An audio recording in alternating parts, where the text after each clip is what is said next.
Good morning dear students. Hindi साहित्य।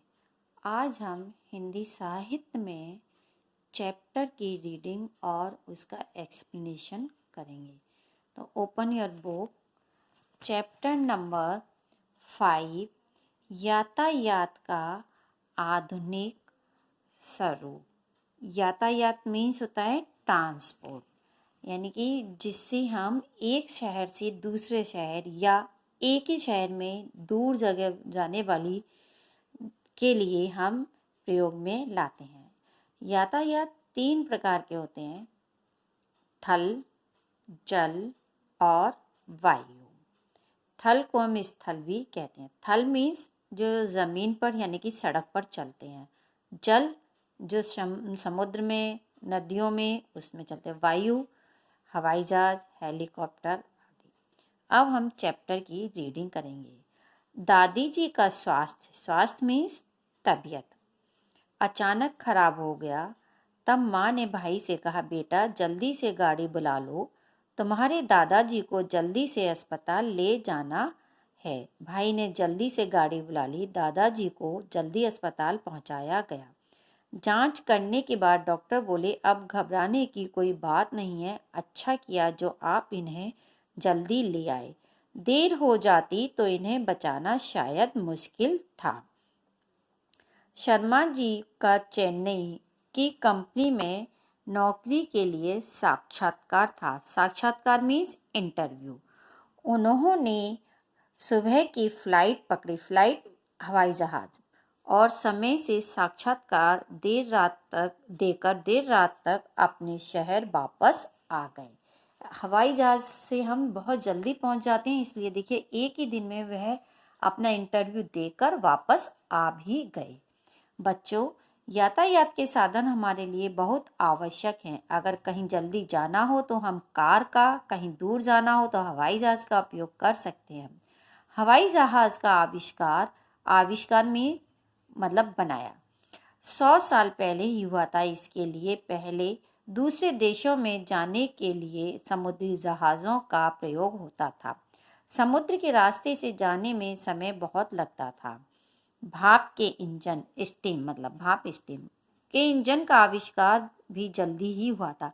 लगभग 250 साल पहले भाप के इंजन से पहली रेलगाड़ी 1829 में चली थी। भारत में पहली रेलगाड़ी मुंबई से ठाणे तक 1853 में चलाई गई थी। बसों का प्रचालन मीन्स एक जगह से दूसरी जगह, यानी संचालन, और भी देर से हुआ था। कहने का अर्थ यह है कि पहले जमाने में यात्रा पर जाने वाले हमेशा पैदल ही जाते थे।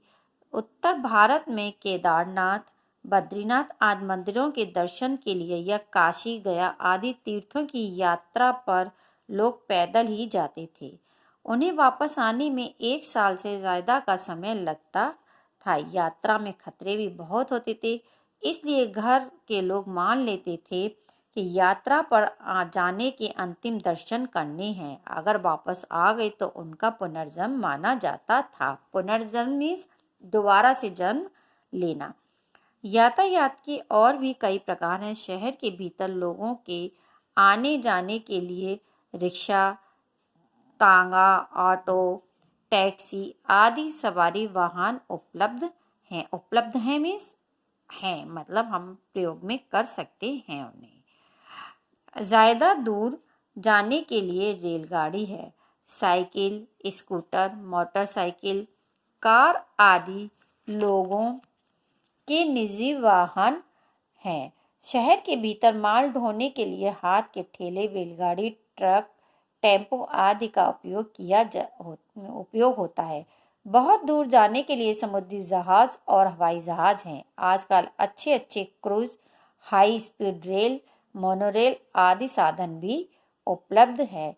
ये सारी चीज़ें वर्तमान में यानी कि इस समय चल रही हैं। शहर की सड़कों पर लाखों गाड़ियां चलती हैं। कभी कभी यातायात जाम भी हो जाता है। जाम मीन्स होता है कि बहुत ज़्यादा की संख्या में गाड़ियां इकट्ठी हो जाना। इसलिए यातायात पुलिस शहर में यातायात का नियंत्रण करती है। नियंत्रण का मतलब होता है कंट्रोल, यानी कि अपने अधीन करती है। जाम लगने से कारों बसों के इंजन का धुआं चारों ओर फैलता है। इससे वायु प्रदूषण भी होता है और लोगों को सांस की बीमारियां भी हो जाती हैं। निजी गाड़ियां डीजल या पेट्रोल के स्थान पर इन साधनों का उपयोग करना उचित होता है। बस, कार, टैक्सी की जगह मेट्रो या लोकल रेलगाड़ियों से यात्रा करना। बैटरी से चलने वाली कारों और टैक्सियों का अत्यधिक प्रयोग करना। भीड़ भाड़ वाले इलाकों में कार या टैक्सी की जगह साइकिल, बैटरी वाले रिक्शे का उपयोग करना। ऐसा यूरोप में के अनेक देशों तथा चीन में किया जाता है।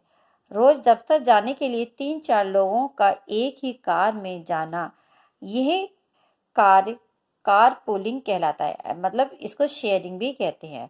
इससे खर्च में भी कमी आएगी तथा प्रदूषण भी कम होगा। यातायात के साधन तो बहुत हैं, किंतु हमें पर्यावरण व प्रदूषण से भी बचे रहना है।